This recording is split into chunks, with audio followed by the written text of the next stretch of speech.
Sagittarius, hi.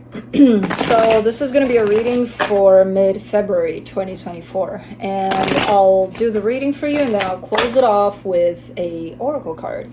And these are general readings, so they may not resonate for all of you. If they do, there is an extended. At the end of the video, you can check out the link for that in the description box below if you want. I had a glitch in my brain during the word description. It was a short circuit. Oh God. The world and what it's coming to. Us being robots and all. But this, no. We're not robots. I mean, no, we're not. Okay. The overall energy for the reading, the 10 of Wands. Okay, so you're dealing with something that looks to be quite difficult here. Starting off the reading, you get the King of Swords crossed by the 7 of Cups. You look to be a little bit overwhelmed here. Initially, you look like you know what you're doing. Like, okay, I need to do this, I need to do that. Like you're looking into options, choices, and all of that. And you look like, okay, we're doing this way. You know exactly what options to go for. In your focus here, you got the 5 of Wands, though. So it looks like, even though initially you look pretty clear, then it becomes a little more challenging, a little more complicated. And I don't know if this is just energy from the outside, not agreeing with what you chose here and what you're about to do, or if it's just you and you know, taking it with you and fighting against yourself about the choices you're making, about the options you've taken. So I don't know exactly, but there seems to be a little bit of to it, you know. In the recent past, the 8 of Pentacles, you're looking like you're working on something here. All seems fine in there. In your strength, the Tower. That could be beneficial because you're kind of showing me, you know, if everything else fails, we're going to keep going. Like, doesn't matter. Doesn't matter. Even if it turns to shit, we're just going to pull through and we'll be fine. So you got quite the attitude there, quite the positive attitude. Okay. In the immediate future, the Knight of Pentacles, it's looking like things are moving ahead, but quite slow. Supporting this reading, the 10 of Pentacles, we could be talking about something around your home, something surrounding your sense of stability here, where something is building up. Something is definitely making progress or wants to make progress. The energy that surrounds you at this time, and you may not be aware of it, the 9 of Wands, you're showing up a little defensive, a little almost like you've got your own way of doing things, and if there's another way of doing it which changes the course of things slightly, you would be quite irritated. You would be like, no, we'll go in this direction. Okay, but a little to the right there. No. Okay. In your hopes and fears, the Wheel of Fortune. I mean, you're hoping for change here. What kind of change? I don't know. But let's see. In the potential outcome, the Devil. That's a pretty unhealthy energy that's showing up right there. But let's clarify. Let's see what's up. Let me do the 10 of Wands.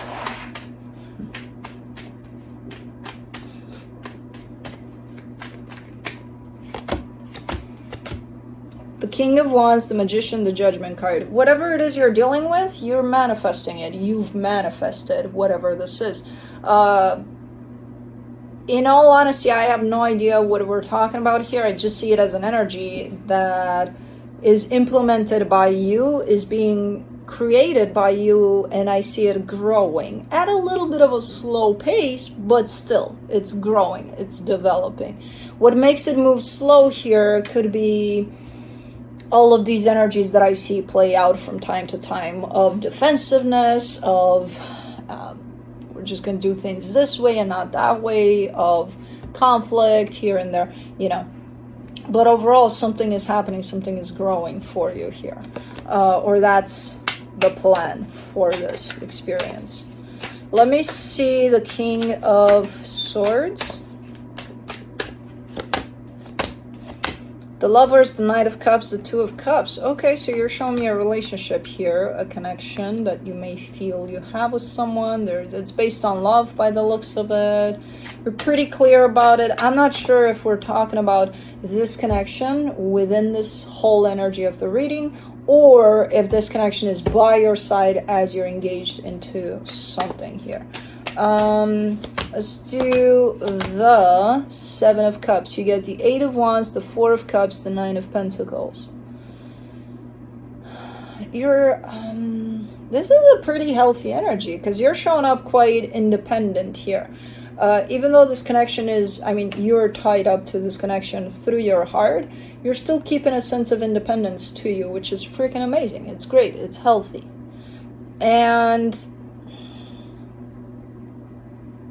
I feel like you're trying to make that pretty clear, not only to yourself, but to whoever you're dealing with, and it's kind of showing up. It's transpiring from you being you, basically, which is okay. All good for now. Let me do the Five of Wands.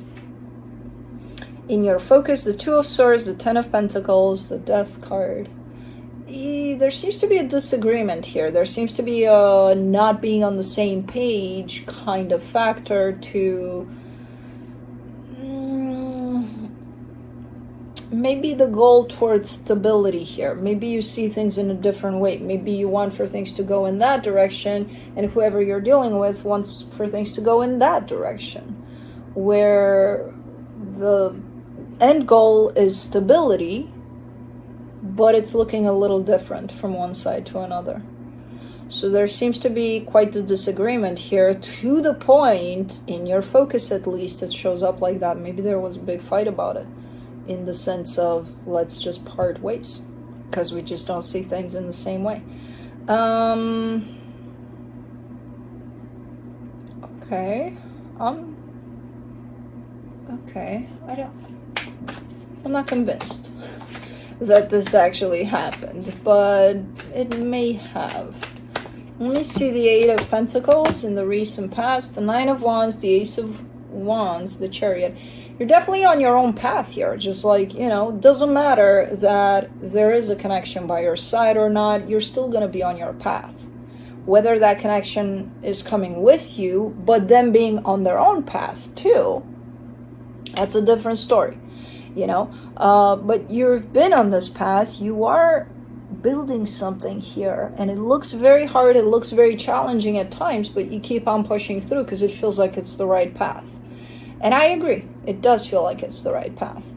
And it does look like it's been challenging at times, and it does look like a lot of the times we kind of intertwine our paths with others, and we confuse those common paths as our individual path, which a lot of the times, no, that's not the case. They just kind of meet, they go together for however long they need to go together, and sometimes they do part ways.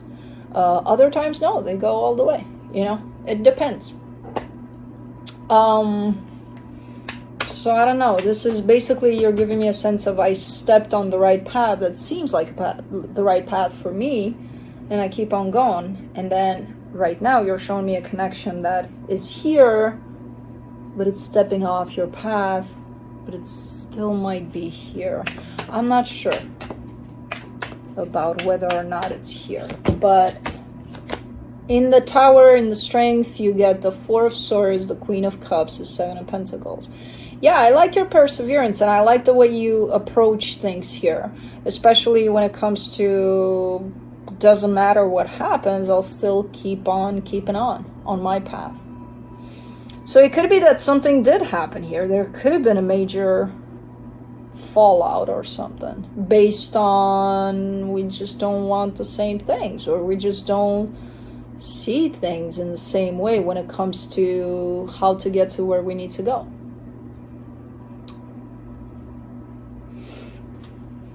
But yeah, let me do the Knight of Pentacles in the immediate future. Queen of Swords, the Fool, the Hierophant. Yeah, if something happened here where you needed to part ways here from another, you're gonna be okay, because you are already coming in with that perspective over things. Whatever happens, I'll be fine.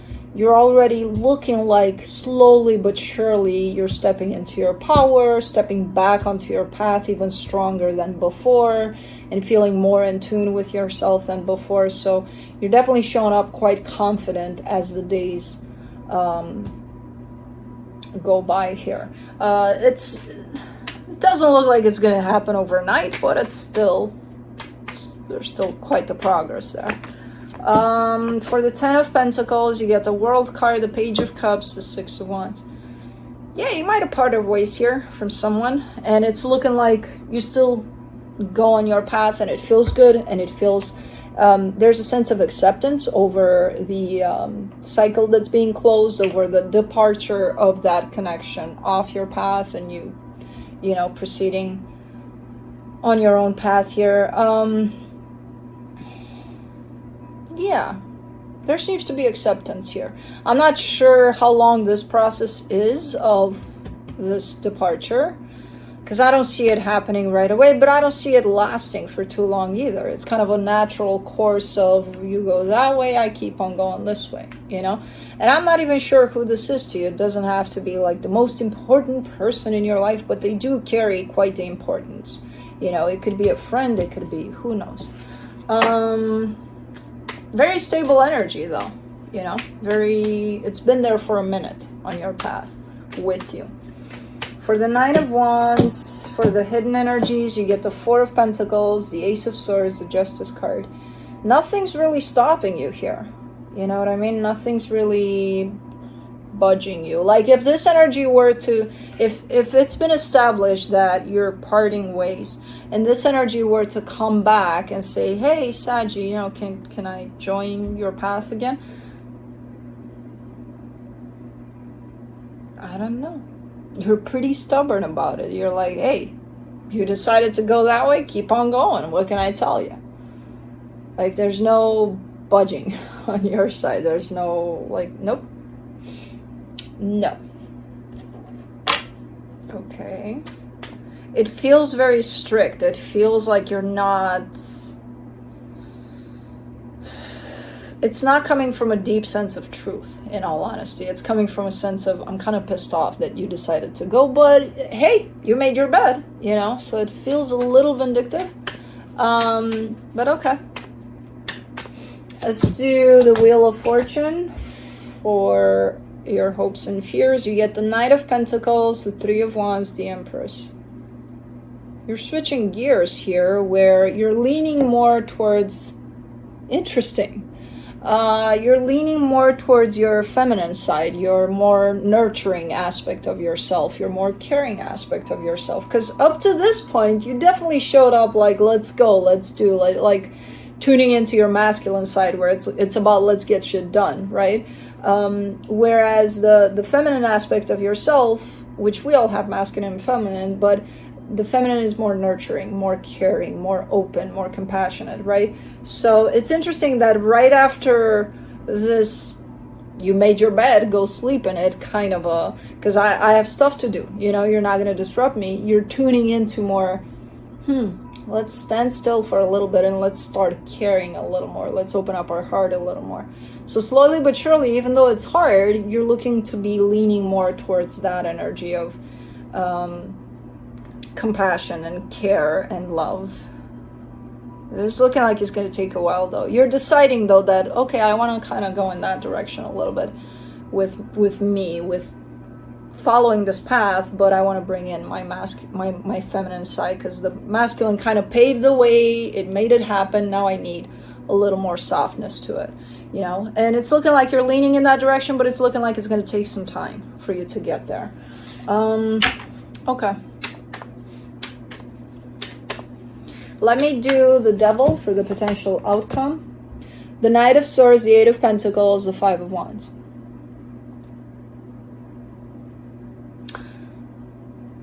So the intention is to lean more into that caring aspect of yourself, into that compassionate aspect of yourself. The actual reality of things is I still see you pushing from the masculine aspect, from the, yeah, let's charge, let's do, let's...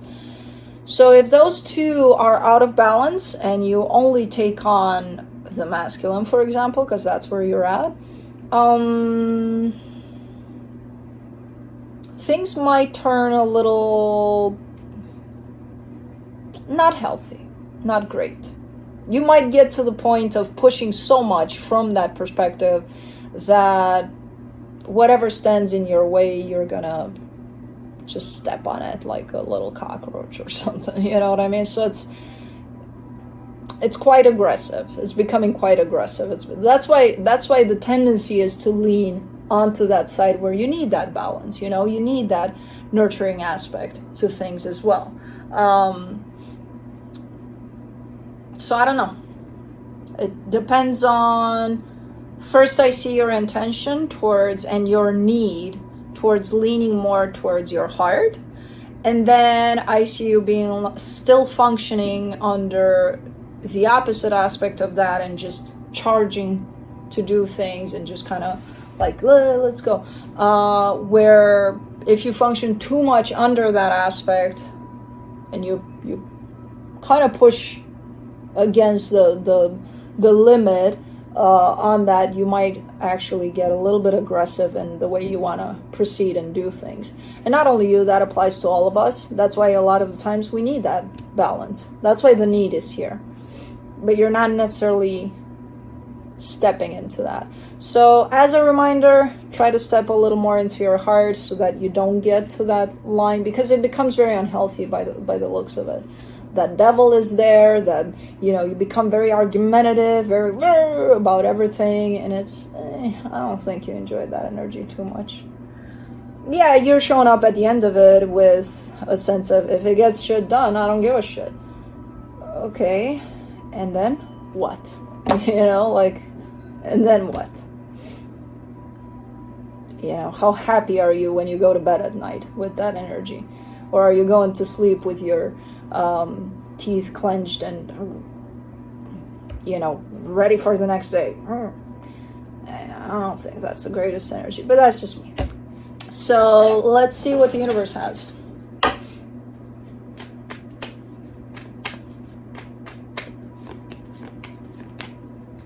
The Temperance card, the Eight of Wands, the Queen of Pentacles. It looks like this need was here for a very long time. This need to lean more towards your heart, to lean more towards opening your heart up so that you bring in that balance between the mind and the heart, you know? You may have been talking about it with people. You may have heard it here and there. It looks like this energy has been around you for quite a while, where it almost feels like your feminine side is calling out to you, like, hey, remember me, you know? Interesting. That's why it's shown up in your hopes, because it's here. It's been here. So just try to not ignore that. Try to take that into consideration as well, because if you ignore it completely, yeah, you can talk about it, you can do this and that and the other, but if you don't fall into it and feel it deeply, that you're aligning with that sense of yourself, with that part of yourself, you're going to end up in that possibly even distorted masculine energy, because there's such a thing too, where, yeah, you can get shit done, but like how, you know? So let's do the Divine Animals Oracle.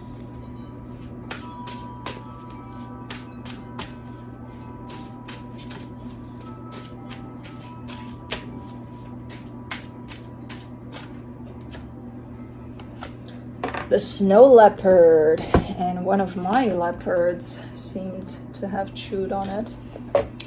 I wonder who it was. Probably Juno or Felix or Kai. The Watcher, number 15. Okay.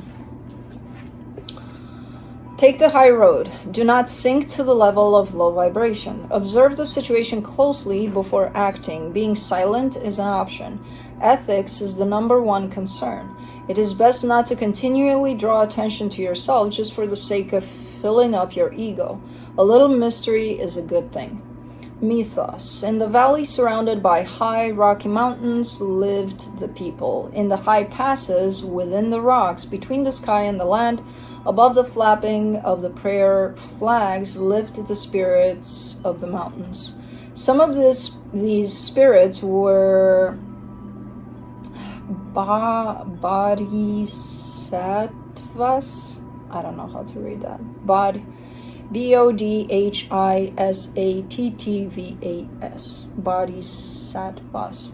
The compassionate energies that helped people take the more right and ethical path. These spirits took the form of the most elusive and beautiful creature that lived among the high places, the snow leopard. The snow leopards watched the people, yet were very rarely seen themselves. Their paw prints might have been occasionally found on a ridge overlooking the valley, but they were not spotted. These watchers of the skies rewarded those who helped others. It was said, too, that the snow leopards, ever observing, would place obstacles in the path of those who did evil in order for them to realize their mistakes and change. And if something was not right, the leopards would wail mournfully for all to hear. The animal. To say spotting a snow leopard is difficult is an understatement. These mysterious animals live high in the most remote mountainous areas of the Himalayas, Russia, Mongolia, and western China. And it is only recently, with the advent of sophisticated motion sensor cameras, that we have been able to see decent photographs of these animals in the wild. A member of the Panthera genus, snow leopards are uniquely adapted to a cold, harsh environment through having small, rounded ears to keep the heat in, lustrous, multi-layered fur, and a thick tail filled with fat that they wrap around their face and body when they go to keep the wind out. When they sleep to keep the wind out. They have incredibly large paws for their size, covered in thick fur, which allows them to walk more easily on soft snow without sinking. Snow leopards do not roar like lions, but instead vocalize in meows, shuffs, and most notably a wailing sound that echoes for long distances. The magic. Snow leopard magic is all about the power of being the silent watcher. Western society is an extroverted one with the emphasis on the individual and on being seen, yet there is much advantage to examining things quietly and observing before making decisions. Taking your time and observing a situation before you decide the next steps is wise. Snow leopard magic is mysterious and ethical and can be used when you need assistance in taking the righteous path. Cool cats. But anyways, that's what I have for you. Hope this helped, and I'll see you next time. Bye.